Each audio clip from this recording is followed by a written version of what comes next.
اعوذ باللہ من الشیطان الرجیم، بسم اللہ الرحمن الرحیم۔ السلام علیکم میرے معزز اور قابل احترام دوستو، ہماری آج کی اس ویڈیو کا موضوع ہے حضرت حر علیہ السلام کی شہادت۔ دوستو، کتاب محرق القلوب میں ملا مہدی نراقی نے بہاؤالدین محمد سے اور انہوں نے اپنے باپ سے نقل کیا ہے کہ ہمارے دور میں مسجد کوفہ سے کسی کو ایک سرخ موتی ملا جس پر لکھا تھا کہ میں جناب سیدہ کے عقد کے روز آسمان سے اتارا گیا ہوں۔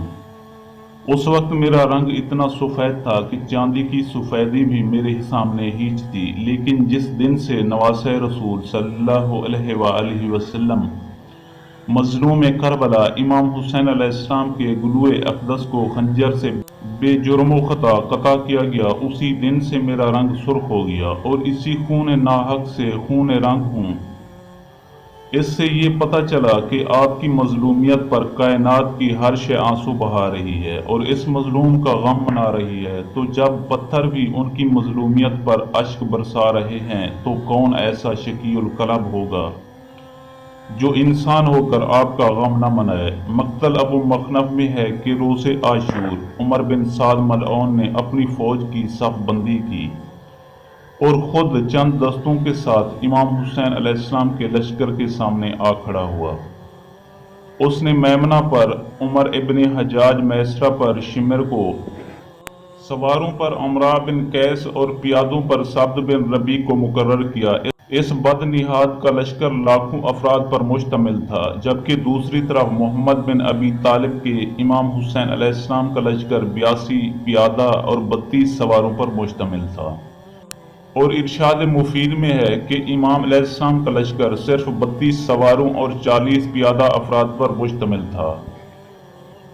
اور لحوف میں ہے کہ حضرت امام محمد باقر علیہ السلام فرماتے ہیں کہ صبح عاشور فرزند رسول صلی اللہ علیہ وآلہ وسلم کے ہمراہ 45 سوار اور 100 پیادہ سپاہی تھے۔ پس امام حسین علیہ السلام نے میمنہ پر زہیر بن قیس کو اور میسرہ پر حبیب ابن مظاہر کو اور قلب لشکر پر اپنے بیٹے علی اکبر علیہ السلام کو مقرر فرمایا، جبکہ لشکر کا علمدار اپنے بھائی حضرت عباس علیہ السلام کو بنایا۔ ترتیب لشکر کے بعد آپ نے سب جانثاروں کو مخاطب کر کے فرمایا، اے اہل ایمان، موت کے لیے تیار رہو، کیونکہ کسی ذی روح کو اس سے مفر نہیں۔ اس کے بعد مظلوم کربلا علیہ السلام سوار ہو کر لشکر کفار کے سامنے جا کھڑے ہوئے۔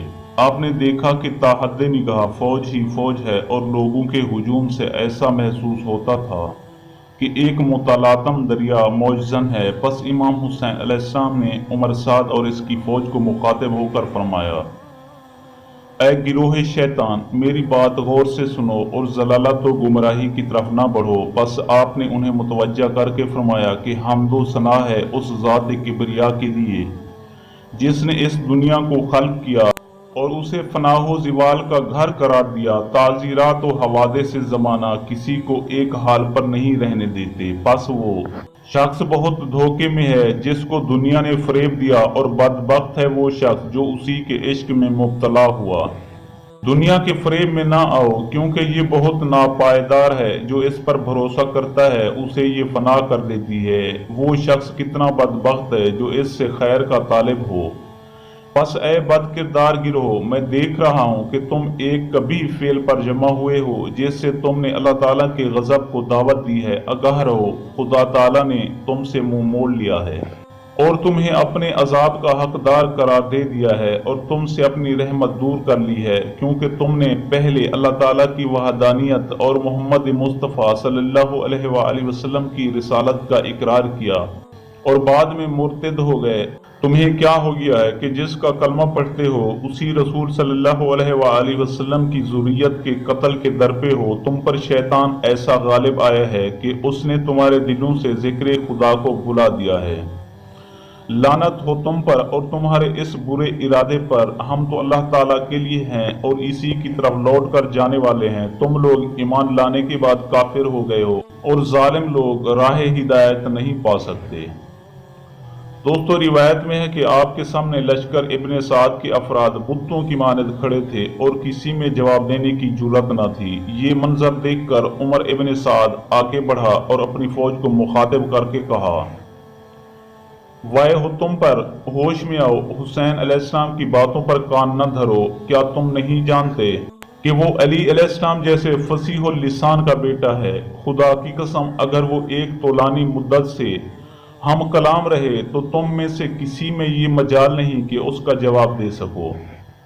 پس شمر صفوف لشکر سے نکل کر سامنے آیا اور کہا کہ اے حسین، تم آخر کہنا کیا چاہتے ہو؟ آپ نے فرمایا کہ اللہ کے خوف سے ڈرو اور میرے قتل سے باز رہو، کیونکہ میں تمہارے نبی صلی اللہ علیہ وآلہ وسلم کی بیٹی کا بیٹا ہوں۔ میرا قتل اور میری حرمت کو زائل کرنا تمہارے لیے جائز نہیں ہے۔ کیا تم نہیں جانتے کہ میں تمہارے رسول کا نواسہ ہوں اور شیر خدا کا بیٹا ہوں، جس نے کفار و منافقین کو قتل کیا اور دین اسلام کو مکمل کر دیا؟ مجھے جواب دو کہ جس چیز نے تمہیں میرے قتل پر آمادہ کیا ہے، کیا میں نے کسی سنت نبوی کو بدلا ہے یا اس میں کوئی کمی بیشی کی ہے؟ کیا تم نے مخبر صادق کی یہ حدیث نہیں سنی کہ میرے فرزند حسن و حسین علیہ السلام جوانان جنت کے سردار ہیں؟ جو کچھ میں نے کہا ہے اگر تم اس کی گواہی دیتے ہو تو یہی حق ہے، کیونکہ جھوٹے پر خدا کی لعنت ہے۔ جابر بن عبداللہ انصاری، ابو سعید خضری، زید بن ارقم، انس بن مالک اور سہل بن سعد سعدی سے پوچھو کہ کیا یہ حدیث صحیح ہے کہ نہیں۔ پس یہ تمام افراد اس بات کی مفصل خبر دیں گے اور میرے قول کی تصدیق کریں گے، کیونکہ انہوں نے یہ حدیث میرے نانا سے سنی ہے اور وہ جانتے ہیں کہ میں جوانان جنت کا سردار ہوں۔ پس میری یہ فضیلت بھی تمہیں میرے قتل سے باز نہیں رکھتی۔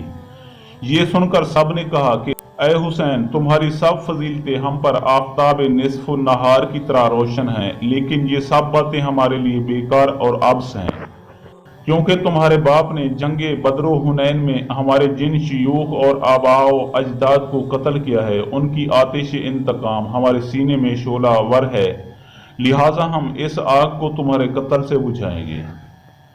جب امام مظلوم علیہ السلام نے اس گروہ شیطان کو راہ راست پر آتے نہ دیکھا تو اپنی فوج کی طرف متوجہ ہو کر فرمایا کہ اے خوش بختو، جنت کے دروازے تمہارے لیے کھلے ہوئے ہیں اور حوران جنت تمہارے استقبال کے لیے منتظر کھڑی ہیں۔ اپنے نبی صلی اللہ علیہ وآلہ وسلم کے نواسے کی حمایت کر کے ابدی سعادت حاصل کرو۔ جب حضرت حور علیہ السلام نے امام مظلوم کا یہ کلام سنا اور دیکھا کہ اب جنگ کے علاوہ اور کوئی صورت نہیں، تو اپنے بیٹے سے مخاطب ہوئے کہ اے میرے بیٹے، جہنم کی آگ برداشت کرنے کی مجھ میں ہمت نہیں، اور یہ بات بھی میرے لیے دشوار ہے کہ روز قیامت محمد مختار صلی اللہ علیہ وآلہ وسلم اور علی علیہ السلام میرے دشمن ہوں۔ یہ سن کر حضرت حور علیہ السلام کے بیٹے نے کہا کہ بابا، ہم حسین علیہ السلام کی خدمت میں چلتے ہیں، کیونکہ حسین علیہ السلام جیسے عظیم و کریم سردار کے قتل کے بعد زندگی میں کوئی لطف نہیں۔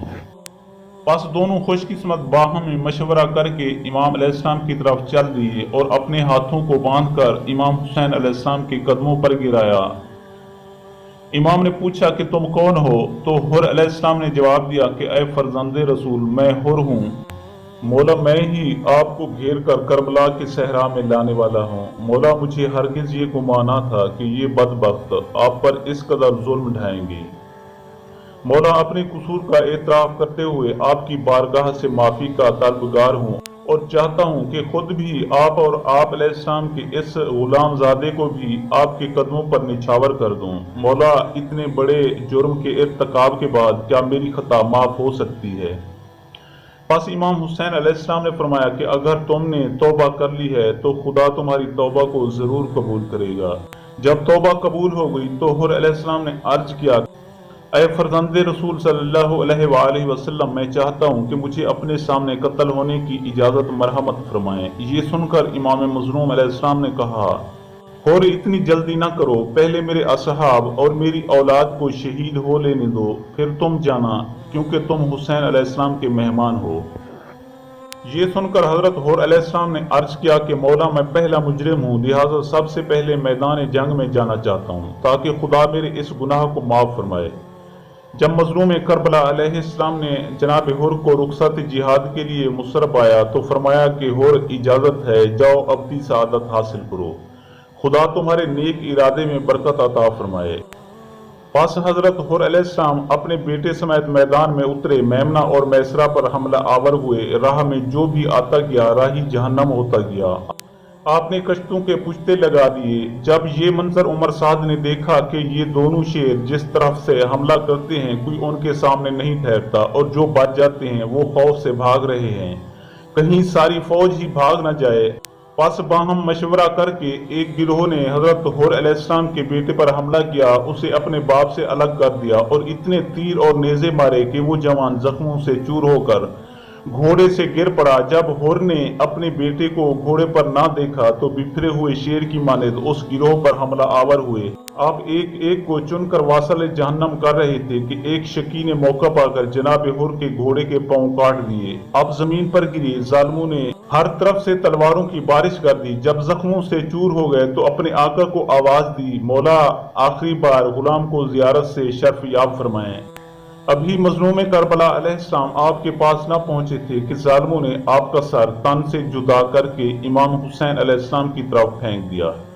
مولا نے حر علیہ السلام کے سر اقدس کو اپنے ہاتھوں پر اٹھا کر فرمایا کہ تیری ماں نے تیرا نام کتنا پیارا رکھا ہے، تو دنیا اور آخرت میں حر ہے۔ دوستو، میں امید کرتا ہوں کہ آپ کو میری یہ ویڈیو اچھی لگے۔ اگر آپ کو میری یہ ویڈیو اچھی لگے تو پلیز آپ میرے چینل کو سبسکرائب اور اس ویڈیو کو لائک ضرور کیجئے، اور اپنی قیمتی آراء کا اظہار نیچے کمنٹ سیکشن میں کرنا مت بھولیے۔ شکریہ، خدا حافظ۔